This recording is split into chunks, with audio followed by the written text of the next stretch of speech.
Puji Tuhan, Bapak Ibu Saudara kasih dalam Tuhan Yesus Kristus. Kita akan mulai ibadah pada saat pagi hari ini. Kita akan berdoa terlebih dahulu. Bapa kami yang bertahta di dalam kerajaan surga, menaikkan puji dan syukur kepada-Mu atas kasih, rahmat dan anugerah yang Kau berikan untuk kami, Bapa. Sehingga kami berkumpul bersama-sama untuk memuji, memuliakan Kau, mendengarkan kebenaran firman-Mu, ya Bapa. Berbicara Engkau, urapi kami semua dengan Roh Kudus-Mu. Para imam yang melayani, Engkau lengkapi dengan kuasa dari tempat maha tinggi. Para malaikat mengkutus untuk bersama-sama kami memuji, memuliakan nama Tuhan. Terima kasih Bapa. Dalam nama Tuhan Yesus Kristus, hamba berdoa. Amin. Karya terbesar.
keselamatan jiwa-jiwa. Terpujilah nama-Mu Bapa, Engkau Bapa yang kekal Raja dari sejahtera. Kuasa darah Yesus Kristus, kuasa darah Yesus Kristus, kuasa darah Yesus Kristus, Tuhan yang Maha Kuasa, menguduskan kami, membersihkan hati jiwa roh kami, memberikan kekuatan, membangun iman dan kasih kepada-Mu.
Saat ini maupun anak-anak-Mu yang akan mendengarkan firman-Mu, mengikuti rangkaian ibadah melalui tayangan YouTube, dilawat Tuhan, diberkati Tuhan, disembuhkan oleh kuasa bilur-bilur Tuhan Yesus Kristus mereka yang sakit.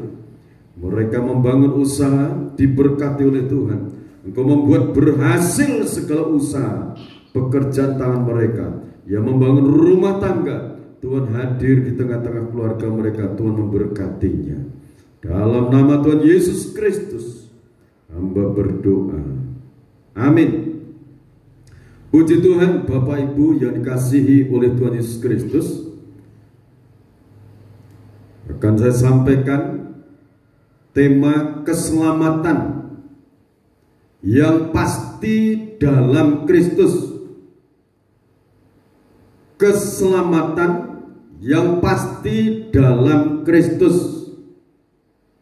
Kita akan baca Kisah Rasul pasal 4 ayat 10 sampai 12.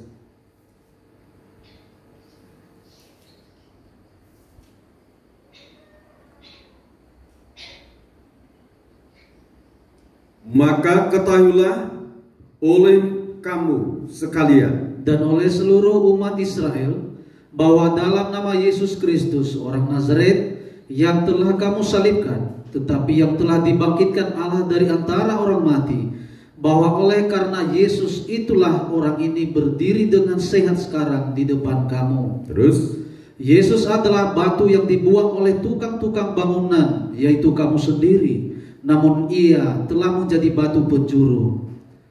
Dan keselamatan tidak ada di dalam siapapun juga selain di dalam Dia.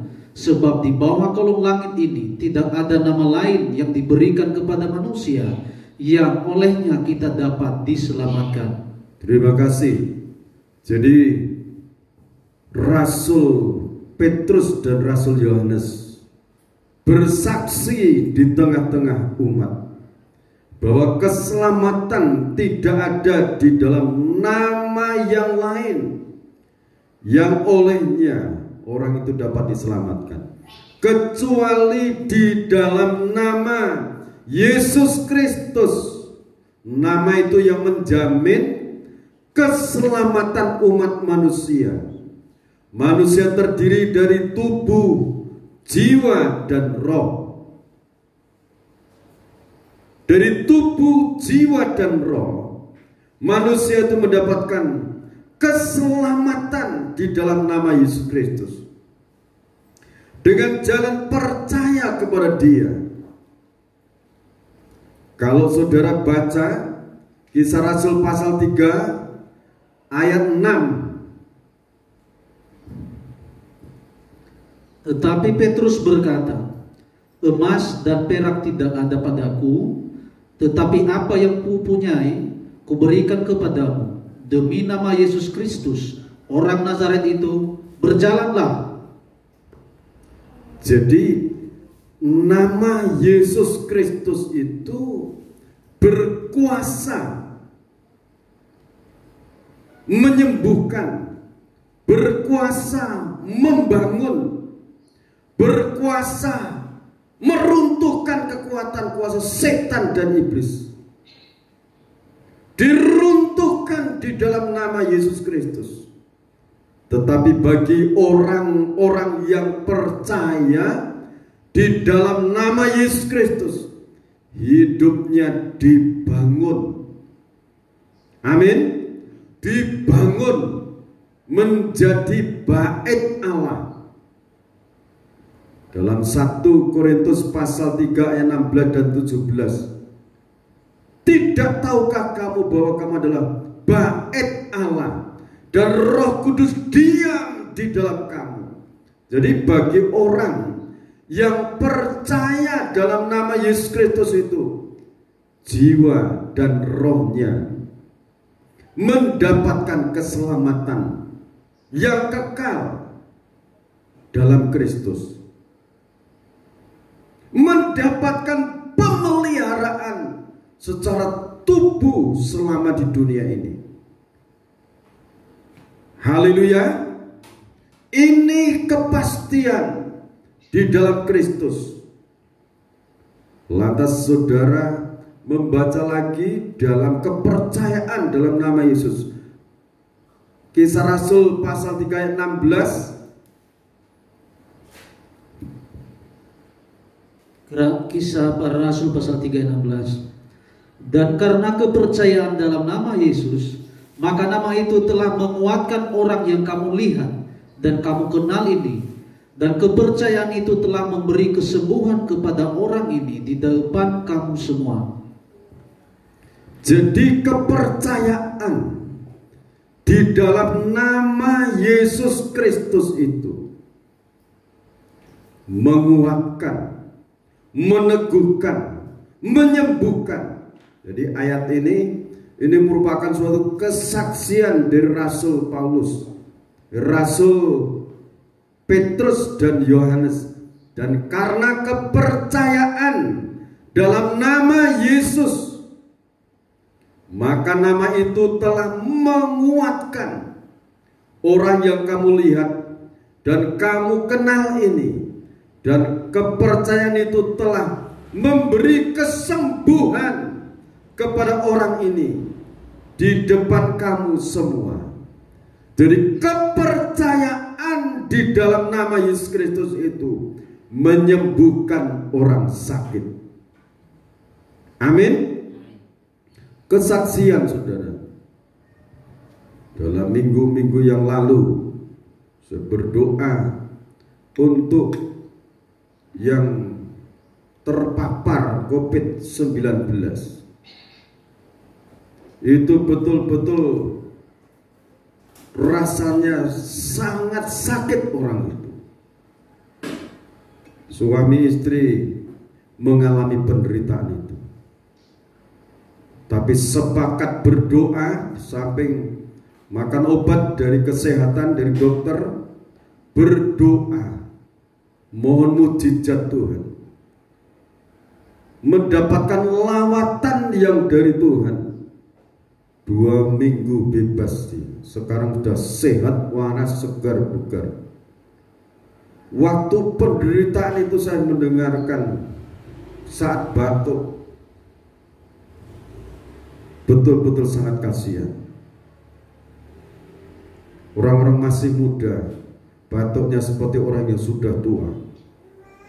Tetapi kepercayaan di dalam nama Yesus Kristus, kedua suami istri ini mengalami kemenangan, mengalami jamahan dari Tuhan, mengalami mujizat yang dari Tuhan.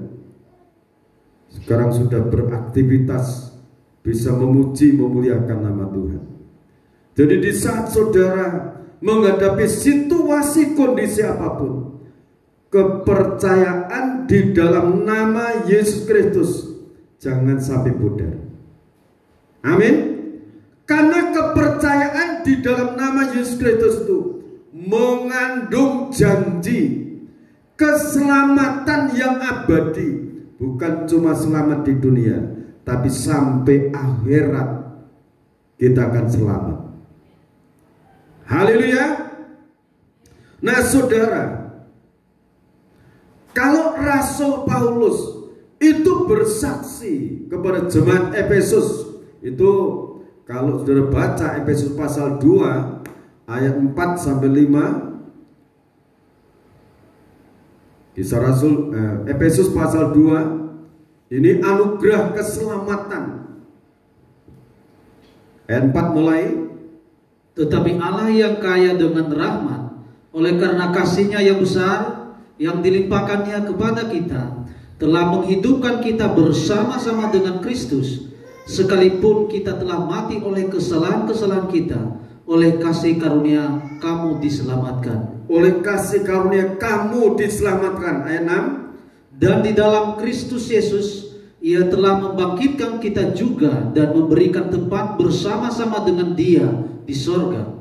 Jadi ayat 6 ini saudara, bagi orang-orang yang menerima anugerah keselamatan. Perhatikan baik-baik ayat 6 ini. Dan di dalam Kristus Yesus Ia telah membangkitkan kita juga dan memberikan tempat bersama-sama dengan Dia di surga. Kapan ini kebangkitan? Sudah baca di sana 1 Tesalonika pasal 4 ayat 13 mulai. 1 Tesalonika pasal 4 ayat 13. Ya. Kedatangan Tuhan. Selanjutnya kami tidak mau, saudara-saudara, bahwa kamu tidak mengetahui tentang mereka yang meninggal, supaya kamu jangan berduka cita seperti orang-orang lain yang tidak mempunyai pengharapan. Karena jikalau kita percaya bahwa Yesus telah mati dan telah bangkit, maka kita percaya juga bahwa mereka yang telah meninggal dalam Yesus akan dikumpulkan Allah bersama-sama dengan Dia. Ini kami katakan kepadamu dengan firman Tuhan, kita yang hidup, yang masih tinggal sampai kedatangan Tuhan, sekali-kali tidak akan mendahului mereka yang telah meninggal.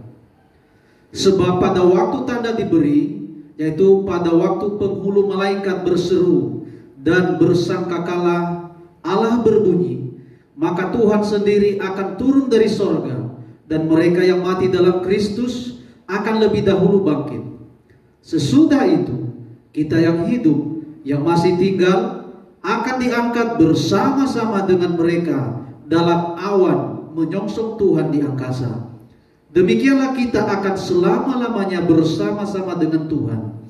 Karena itu, hiburkanlah seorang akan yang lain dengan perkataan-perkataan ini. Terima kasih. Jadi bagi orang-orang yang menerima anugerah keselamatan, menerima anugerah keselamatan dalam Yesus Kristus, itu kalau meninggal dalam Kristus, ayat 14 saya ulangi, karena jikalau kita percaya bahwa Yesus telah mati dan telah bangkit.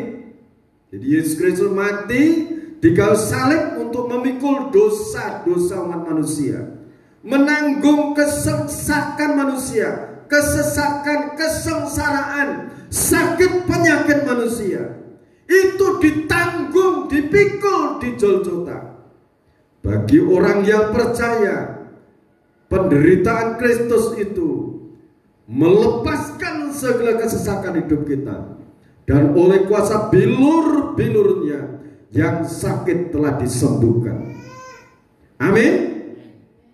Baik penyakit rohani maupun jasmani. Penyakit rohani itu seperti ini. Di saat orang itu berbuat dosa, jiwa rohnya itu, hubungannya dengan Tuhan itu putus. Tidak connect lagi dengan Tuhan. Tidak bisa konsentrasi lagi menghadap pada Tuhan. Tetapi kalau orang itu menerima Yesus Kristus sebagai Tuhan dan Juru Selamatnya, orang itu akan memiliki hubungan intim lagi dengan Tuhan. Sebab itu dalam suratan 1 Yohanes pasal 1 ayat 9 mengatakan, Allah itu setia dan adil. Barang siapa datang kepada mengaku dosanya, Dia mengampuni, menghapus dosa-dosa kita dan melepaskan kita dari segala kejahatan. Dia menghapus. Ini senjata untuk melawan iblis. Jadi kalau saudara berdosa, sadari dosa itu, minta ampun, dan undang Yesus masuk dalam hati. Mari Yesus Kristus Tuhan yang Maha Kuasa masuk dalam hatiku, menjadi Tuhan dan Juru Selamatku. Hubungan kita dengan Allah yang Maha Kuasa, yang Maha Kudus itu bisa nyambung lagi, bisa konsentrasi kita dengan Dia. Amin. Itu dalam Kristus. Maka kita percaya juga bahwa mereka yang telah meninggal dalam Yesus akan dikumpulkan Allah bersama-sama dengan Dia. Yang meninggal dalam Kristus, garis bawahi, meninggal dalam Kristus, artinya itu meninggalnya imannya tetap kokoh, berharap kepada Kristus, tidak meninggalkan Kristus. Jiwa, roh orang itu selamat. Seperti firman mengatakan, yang dari debu tanah kembali pada tanah, tetapi jiwa roh orang itu dari Allah kembali kepada Allah yang Maha Kudus. Karena apa? Untuk kembali kepada Allah yang Maha Kudus itu, jalannya adalah Yesus Kristus. Yohanes pasal 14 ayat 6 katakan, Akulah jalan, kebenaran dan hidup. Tidak ada seorang pun sampai kepada Bapa di surga kalau tidak melalui aku. Jadi ayat ini jelas sekali. Orang-orang yang meninggal dalam Kristus nanti akan dikumpulkan Allah bersama-sama Kristus di surga. Tetapi harus melalui ini. Yang mati dalam Kristus nanti akan dibangkitkan di saat Tuhan datang yang kedua kali. Ini kami katakan kepadamu dengan firman Tuhan. Kita yang hidup, yang masih tinggal, sampai kedatangan Tuhan, sekali-kali tidak akan mendahului mereka yang telah meninggal. Jadi di saat kedatangan Tuhan Yesus Kristus yang kedua nanti, kita yang hidup itu tidak akan mendahului, meninggalkan yang mati, tidak. Aku lari duluan, tidak.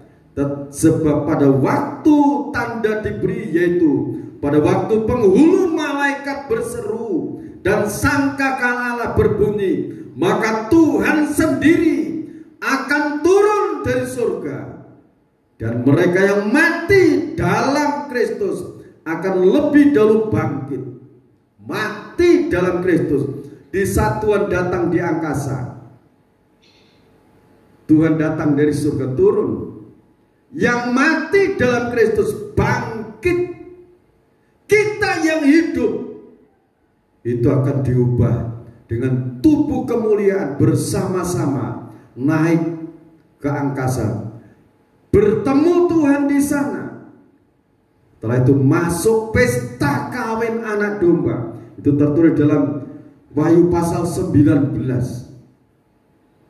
Pesta kawin anak domba nanti akan digelar di sana. Setelah itu baru penggenapan 2 Korintus pasal 5 ayat 10. 2 Korintus pasal 5 ayat 10. Silakan. Sebab kita semua harus menghadap tahta pengadilan Kristus, supaya setiap orang memperoleh apa yang patut diterimanya sesuai dengan yang dilakukannya dalam hidupnya ini, baik ataupun jahat. Jadi setelah selesai pesta kawin anak domba, di sana nanti akan dibuka, dimulai pengadilan kursi Kristus. Di sana diadili untuk menerima pahala, menerima kemuliaan masing-masing. Diadili perbuatan-perbuatan yang saudara jalankan selama di dalam Kristus menjalani firman. Seperti dalam firman Tuhan katakan, menabur. Jadi menjalankan firman untuk berbuat kepada sesama itu menabur, memperhatikan sesama, itu menjalankan firman. Kalau di dalam pola tabernakel, di sana ada benda yang namanya pelita emas, menjadi terang. Bisanya menjadi terang itu pelita emas ditempa dengan firman. Ditempa dengan firman. Bisanya pelita emas itu menyala. Di sana ada minyaknya. Bisa menyala, ada minyaknya. Bisa ada urapan Roh Kudus. Kalau mau menyembah, masuk di sana menggenapi dalam misbah dupa, menyembah, memuji, memuliakan nama Tuhan. Itu pola tabernakel. Lewat doa, menyembah, memuji nama Tuhan, urapan Roh Kudus turun. Bisanya menjadi saksi, menjadi pelita, itu kalau ada firman dan Roh Kudus. Jadi melakukan firman itu bukan kekuatan daging kita, tetapi Roh Kudus yang ada dalam hidup kita itu menghidupkan firman. Akhirnya kita bisa menjadi saksi, menjadi alatnya Tuhan. Nah, kalau itu dijalani dengan kerendahan hati, dengan kerelaan hati, 2 Korintus pasal 5 ayat 10 itu nanti akan digenapi. Di saat pengadilan kursi Kristus, saudara akan mendapatkan pahala, kemuliaan. Setelah itu nanti selesai pengadilan kursi Kristus, barulah Tuhan Yesus Kristus turun ke bumi ini. Bumi ini nanti akan dibersihkan. Setelah dibersihkan, barulah kekasih-kekasihnya Tuhan itu hidup lagi di bumi ini selama 1000 tahun. Yang dikatakan masuk kerajaan 1000 tahun damai. Itu bagi orang-orang yang menerima keselamatan, anugerah keselamatan, karya penyelamatan yang dari Tuhan Yesus Kristus. Itu bukan hasil jerih payahmu, hasil jerih payah sebelum kita menerima Kristus, bukan. Tetapi itu merupakan anugerah. Anugerah itu jadi diberikan, dicurahkan di dalam Kristus.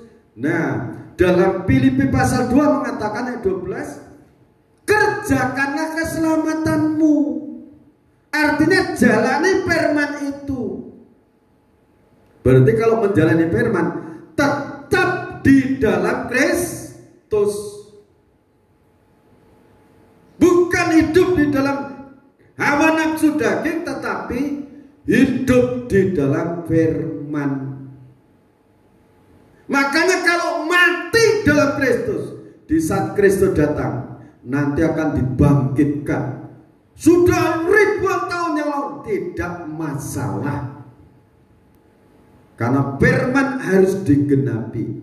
Yang mati dalam Kristus akan dibangkitkan terlebih dahulu. Kalau sejen Tuhan, Bapak, Ibu, saudara-saudariku yang kasih dalam Tuhan, adik-adik ini semuanya, kalau diizinkan Tuhan hidup sampai Tuhan datang, itu suatu anugerah. Amin. Kalau meninggal dalam Kristus, itu juga anugerah.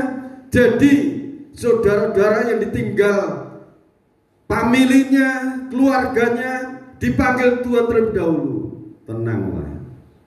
Suatu saat kita akan ketemu lagi di sana dengan tubuh yang penuh kemuliaan, bersama-sama dengan Tuhan nanti hidup lagi di bumi ini. Masih bumi ini 1000 tahun damai. Itu nanti sudah tidak ada penyakit lagi, tidak ada corona lagi, tidak ada kanker dan sebagainya.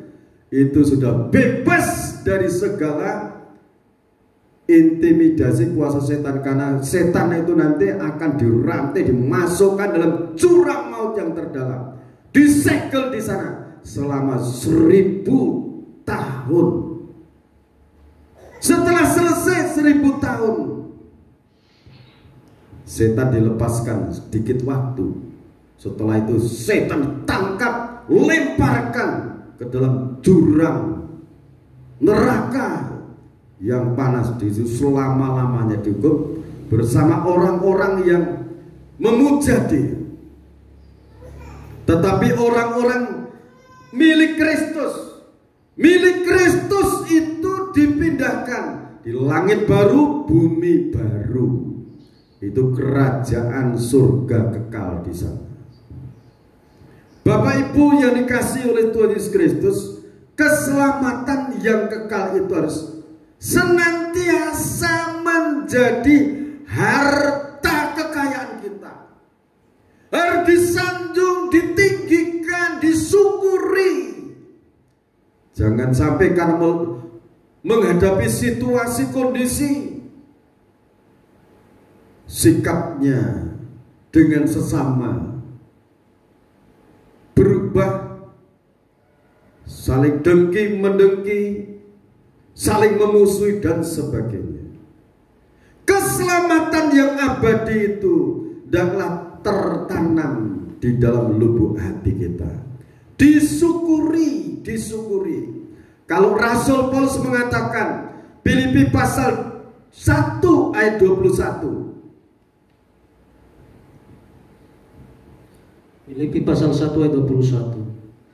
Karena bagiku hidup adalah Kristus dan mati adalah keuntungan. Itu Rasul Paulus, saudara. Rasul Paulus yang menyaksikan, yang menulis 14 surat, bersaksi, karena bagiku hidup adalah Kristus. Kalau mati dalam Kristus itu untung. Untungnya bagaimana? Sekarang ini orang-orang yang mati dalam Kristus sudah ada di dalam Firdaus. Di sana bersama para malaikat, orang-orang kudus, dijaga para malaikat kudus, memuji memuliakan nama Tuhan. Ini Rasul Paulus kesaksian seperti itu. Sebab itu dia juga meneguhkan jemaat Korintus. 1 Korintus 15:58 itu ayatnya. Coba baca lagi di sana. 1 Korintus pasal 15 ayat 58. Karena itu saudara-saudaraku yang kekasih, berdirilah teguh, jangan goyah, dan giatlah selalu dalam pekerjaan Tuhan, sebab kamu tahu bahwa dalam persekutuan dengan Tuhan jerih payahmu tidak sia-sia. Amin, saudara. Jerih payahmu. Tapi yang pertama, karena itu saudara-saudara, berdirilah teguh dalam iman, dalam Kristus. Karena apa? Keselamatan yang pasti dalam Kristus itu tidak diragukan. keselamatan itu pasti. Karena itu merupakan anugerah, pemberian Bapa surgawi. Dia berusaha turun ke bumi ini untuk menyelamatkan orang-orang berdosa. Dia mati disalibkan untuk menanggung dosa umat manusia. Bukan hanya satu golongan, tetapi seluruh umat manusia di jagat ini yang percaya, yang menerima akan mendapatkan keselamatan. Sebab itu saudara, di dalam ayat ini berdirilah teguh, jangan goyah, jangan bimbang. Karena keselamatan kita terjamin di dalam Kristus. Jerih payahmu dalam Tuhan tidak sia-sia. Amin. Yohanes pasal 14 ayat 1 katakan, jangan gelisah hatimu, percayalah kepada Bapa surga, percayalah kepada nama Yesus Kristus, karena nama itu merupakan nama penebus dosa. Kristus yang suci, yang diurapi, Dia adalah Tuhan dan Juru Selamat kita. Biarlah firman ini menjadi berkat untuk kita. Kita renungkan, kita akan nyanyikan pujian serahkanlah hidupmu padanya.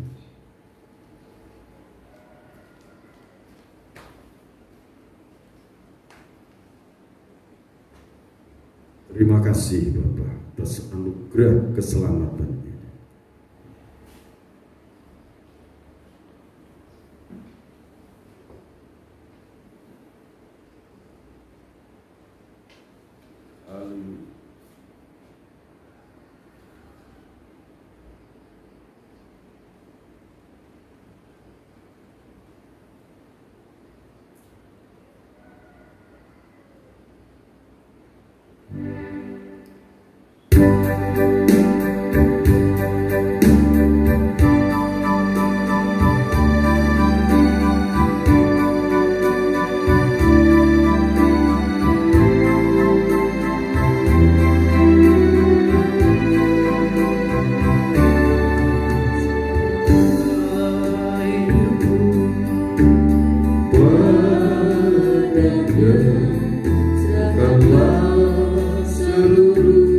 Persoalanmu,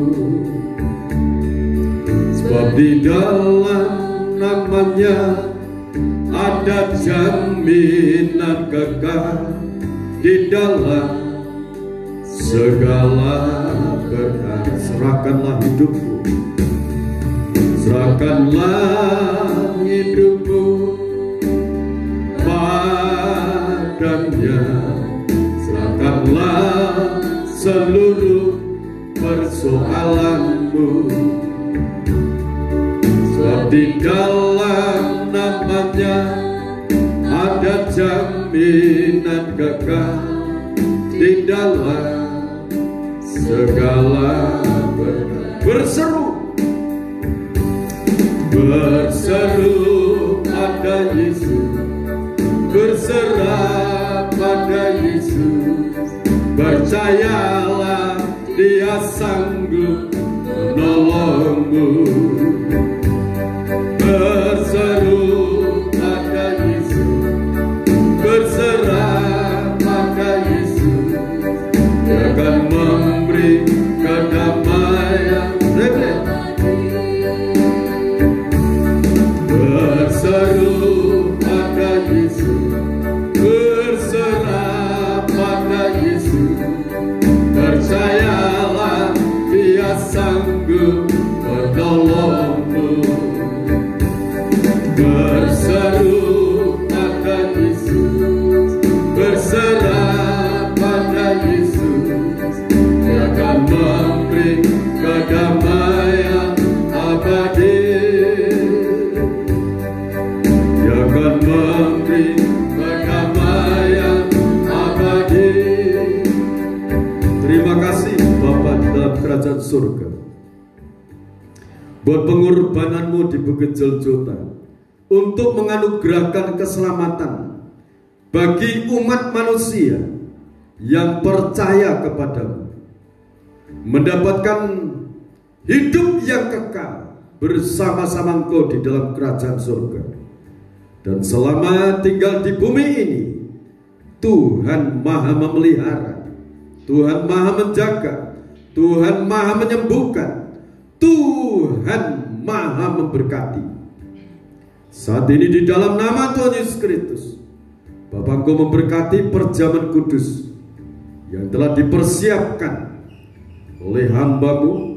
Berkati dengan kuasa anugerah, damai dan sejahtera dari Allah Bapa, Sang Putra dan Roh Kudus dilimpahkan dalam kehidupan anak-anak-Mu saat ini. Dalam nama Tuhan Yesus Kristus hamba berdoa. Amin. Kita angkat tubuh Tuhan. Terima kasih Bapa di dalam kerajaan surga, atas pengorbanan-Mu di Bukit Golgota untuk menanggung segala dosa-dosa kami. Kuduskan kami untuk menyatu dengan tubuh dan darah-Mu yang Maha Kudus. Dalam nama Tuhan Yesus Kristus.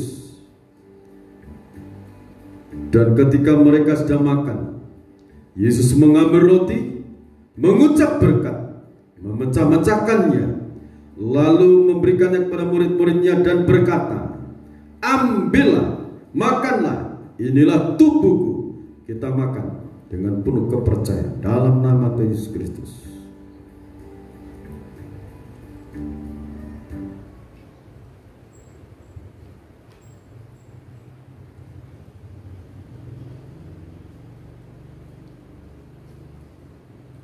Kita angkat cawan minuman yang berisi tetes-tetes darah Tuhan. Dengarkan firman Tuhan.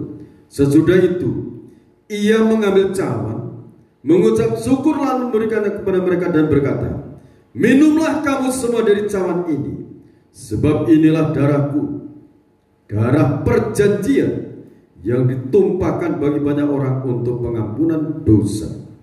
Kita minum dengan iman dalam nama Tuhan Yesus Kristus.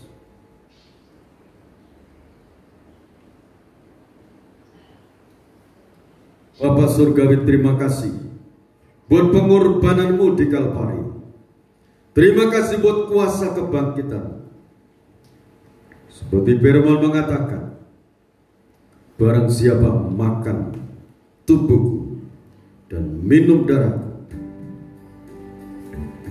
yang memiliki hidup yang kekal, dan Kau akan membangkitkan pada akhir zaman. Bapa, terima kasih.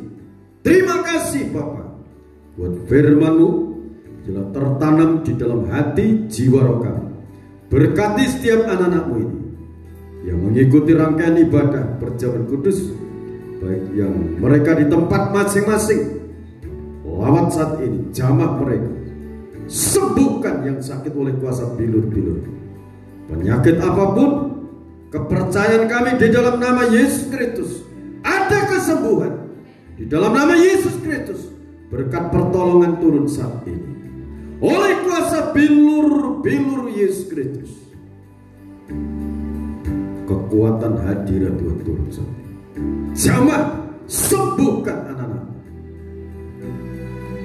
Siapapun, dimanapun mereka berada, jamah dengan kuasa Tuhan.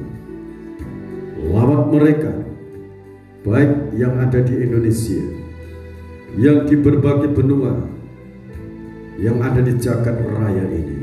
Tuhan lawat, Tuhan berkati. Berkati bangsa dan negara Indonesia, seluruh umat-umat-Mu diberkati oleh Tuhan. Berkati juga saat ini aparat pemerintahan, dari pemerintahan pusat sampai di daerah-daerah. Tuhan melawat, Tuhan memberkati.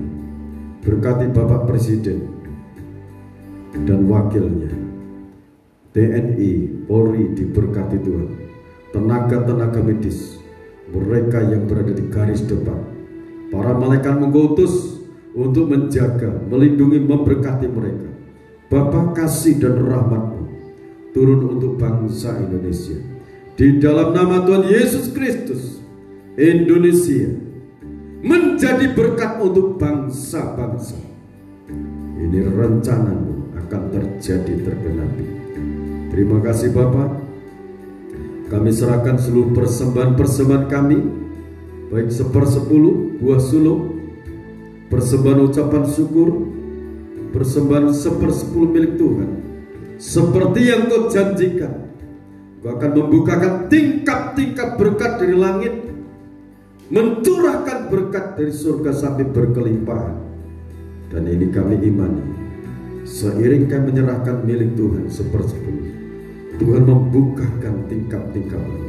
Tangan-Mu tidak bisa dihambat oleh makhluk apapun Tuhan. Kalau Engkau sudah membuka, tidak ada yang bisa menutupnya. Tuhan, terima kasih Bapak, terima kasih. Segala puji, hormat, syukur bagi-Mu. Anak-anak sekolah Engkau berkati, lawat mereka, anugerah semangat belajar sampai mereka mendapatkan apa yang mereka cita-citakan. Segala usaha pekerjaan tangan anak-anak Engkau buat berhasil, dilawat oleh Tuhan, diberkati oleh Tuhan. Di dalam nama Tuhan Yesus Kristus, Bapak, Ibu, Saudara kekasih dalam Tuhan, sekarang terimalah berkat, anugerah, damai dan sejahtera dari Allah Bapa, Sang Putra dan Roh Kudus, dilimpahkan untuk kita semua sekarang sampai Tuhan Yesus Kristus datang yang kedua kali. Kita tetap dalam naungan kasih dan rahmat-Nya. Di dalam nama Tuhan Yesus Kristus, hamba mohon berkat-berkat ini. Haleluya. Amin. Tuhan memberkati kita semua.